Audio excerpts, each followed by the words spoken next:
Eh bien salut à tous et à toutes, j'espère que vous allez bien, c'est Enzo. Je suis content de vous retrouver aujourd'hui pour une nouvelle vidéo.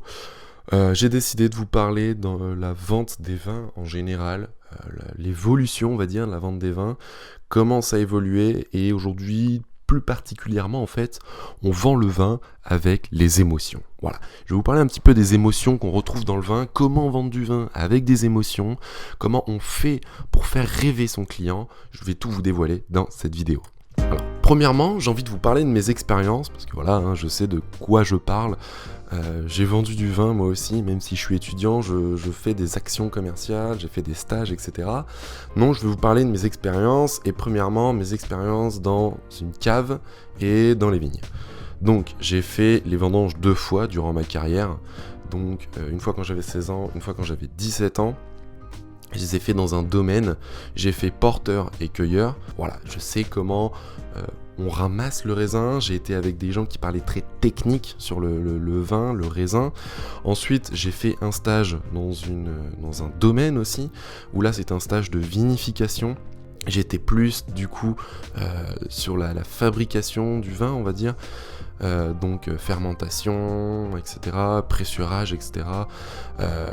Comment se passait la fabrication du vin après être récolté. Donc j'avais cueilli, etc. Donc j'étais en cave, fallait presser, mettre le vin en cuve, voilà, débourbage, etc., etc. Donc que en blanc par contre. Donc voilà. Ensuite j'ai fait des stages et des actions commerciales de vente, où là j'étais dans une cave coopérative. J'ai fait 3 mois de vente dans une cave coopérative où j'étais en contact direct avec le client. Donc là le produit était terminé, je devais vendre le produit. Et là j'ai fait plusieurs expériences, j'ai expérimenté plusieurs choses sur la vente de vin. Donc premièrement, en cave, on a beaucoup moins de monde que dans un salon des vins, parce que j'ai fait un salon des vins aussi. Donc on a plus le temps d'expliquer aux clients tous les aspects du vin, comment il est fabriqué, que ce soit l'aspect technique ou les émotions qu'on peut retrouver dans un vin. Moi j'aime bien dire les émotions qu'on retrouve dans un vin. Donc on a forcément une discussion un peu plus développée, où on va aller un peu plus dans le détail, parce que voilà, on a un peu plus de temps, il y a moins de monde, et donc du coup voilà, comme je vous ai dit, on a du temps pour vendre du vin. Et bien évidemment c'est calme, on n'est pas avec un brouhaha constant autour de nous, avec d'autres viticulteurs qui vendent leur vin, etc., etc. Ensuite j'ai fait de la vente de vin, donc là c'est en rapport avec mon école, parce que mon école fabrique aussi du vin, au salon des vins de Nancy, sur 4 jours, où là c'était vraiment intense, où il y avait beaucoup plus de clients qui passaient, et le but fallait vendre le vin assez rapidement, parce qu'on n'avait pas tout le temps, et il y avait énormément de clients qui venaient, donc au stand, on avait un petit stand, et il y avait énormément de clients qui venaient. Et donc là, il fallait vraiment trouver une stratégie pour vendre le vin rapidement et faire rêver le client. T'avais pas le temps de parler du technique, t'avais pas le temps de parler de la vinification. Et c'est là que je me suis mis à parler dans les émotions, donc l'aspect gustatif du vin, où j'allais vraiment à l'essentiel. Donc l'échange était rapide entre les clients, et donc on avait beaucoup moins de temps, comme je l'ai dit, pour vendre. Avant de parler de l'aspect émotionnel, comment j'ai fait pour vendre à ces clients-là, je vais vous expliquer l'aspect technique, comment je vois beaucoup de gens vendre du vin comme ça, que ce soit dans les domaines viticoles, que ce soit dans des caves où j'ai fait mon stage. Donc premièrement, c'est-à-dire qu'ils parlent des méthodes de vinification, c'est-à-dire qu'ils vont vraiment aller dans le détail, donc méthode précise de vinification, donc débourbage, que ça soit statique ou par flottaison, enfin, vraiment des choses ultra précises. Après ils expliquent le dosage, donc la dose de produit, quel type de produit ils mettent, etc. Donc j'ai vu beaucoup ça dans des domaines. C'est vrai que ça fait pas fuir le client, mais quand t'es pas spécialiste dans le vin, c'est-à-dire que c'est pas hyper plaisant d'écouter tout le temps des choses techniques sur le vin. Ensuite, lorsqu'on passait à la dégustation, c'était trop technique. Donc il y avait des aspects où on ciblait pas les éléments importants, et c'est pareil, ils employaient vraiment des mots ultra précis, ultra détaillés, ils passaient vraiment un quart d'heure à développer un vin sur l'aspect dégustatif, olfactif, donc premier nez, deuxième nez. C'est bien de faire ça, surtout quand t'as un professionnel en face de toi. Mais quand t'as des clients que tu dois vendre assez rapidement, et que t'as des clients qui s'y connaissent pas forcément, c'est compliqué, et ça devient lourd au bout d'un moment, et c'est pas facile à vendre un vin comme ça. Donc aujourd'hui, je vais vous expliquer donc les méthodes que j'ai mises en place pour vendre, et bien évidemment, ça marchait, ça allait très très bien. On faisait des chiffres d'affaires que la cave n'avait jamais vu lorsque j'employais ces méthodes-là, et bien évidemment, il n'y a pas que moi qui employais ces méthodes-là, mes collègues le faisaient aussi. C'est à jouer sur l'aspect émotionnel. Et vous allez voir que c'est complexe à la fois et assez simple à réaliser.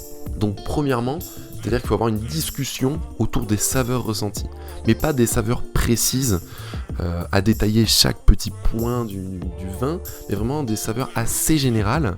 Et dès que le client repère une saveur qui lui plaît, ah ouais, ça me plaît, cette minéralité, cette pointe de fruits, par exemple là je ressens la pêche de vigne, je ressens un petit côté abricoté, mais la confiture d'abricot. Et dès qu'on trouve un point qui plaît au client, le but c'est d'insister sur ce point, mais pas trop, et vraiment de faire rêver le client autour de ce point. Donc c'est-à-dire que moi par exemple, lorsque on me dit je ressens un petit côté confiture d'abricot, vraiment mais tiède encore, et là je me dis oui, moi aussi je ressens vraiment ce côté-là, ça me fait penser à ma maman qui me faisait des confitures, etc. Et là, ah oui, moi aussi quand j'étais enfant, on me faisait des gâteaux avec cette confiture-là, etc. etc. Et le client il rêve, et là il dit je veux vraiment vivre une émotion à travers ce vin, donc j'ai envie d'acheter ce vin et le ressortir, vivre cette émotion en famille, etc. etc. Et le but, voilà, c'est de trouver un élément sur lequel on va appuyer et on va faire rêver tout simplement le client. Ensuite, deuxième technique pour travailler l'aspect émotionnel, c'est tout simplement raconter une histoire autour du vin.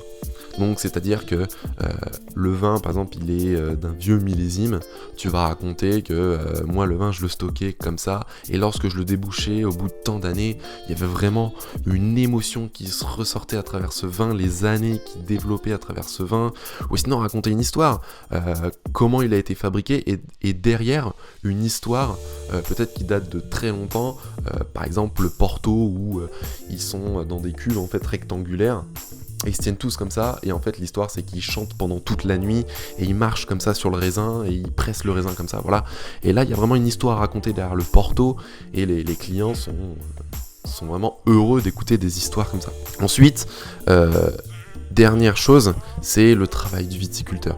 C'est-à-dire que c'est important de parler le labeur, la difficulté du viticulteur, pas l'aspect technique, qu'est-ce qu'il va faire, mais vraiment le fait d'insister que c'est un travail qui est compliqué, qui est vraiment pas facile, et que c'est un travail à respecter, et que le viticulteur met vraiment tout son cœur lorsqu'il travaille le vin, lorsqu'il va fabriquer son vin. Voilà, c'est la fin de cette petite vidéo, j'espère qu'elle vous aura plu, j'espère que vous allez mettre en place ces petites méthodes si vous vendez du vin, ou si peut-être vous êtes client, et peut-être faire attention à ce que va vous dire le vendeur sur le vin, ou vous cherchez un vin et vous ne saviez pas comment vous y prendre, etc. Et donc du coup peut-être demander au vendeur d'insister sur les émotions, qu'est-ce que vous ressentez, voilà, ou un aspect du vin qui vous fait rappeler une histoire d'enfance, ou une saveur que vous aimez particulièrement depuis des années, que vous avez du mal à retrouver mais que vous retrouvez dans un vin. Donc voilà. En tout cas, merci d'avoir regardé la vidéo. Prenez soin de vous. N'hésitez pas à mettre un petit commentaire sur ce que vous avez pensé de la vidéo, si elle vous a intéressé, si vous choisissez votre vin à travers les émotions, ou à travers l'aspect technique d'un vin, comment il a été fabriqué, ou tout simplement vous achetez peut-être pas de vin, et grâce à cette vidéo vous allez acheter un vin qui va vous faire retrouver des émotions que vous aviez durant votre jeunesse, ou des émotions que vous aviez perdues. Donc n'hésitez pas à me dire tout ça en commentaire, lâchez un like pour soutenir la chaîne.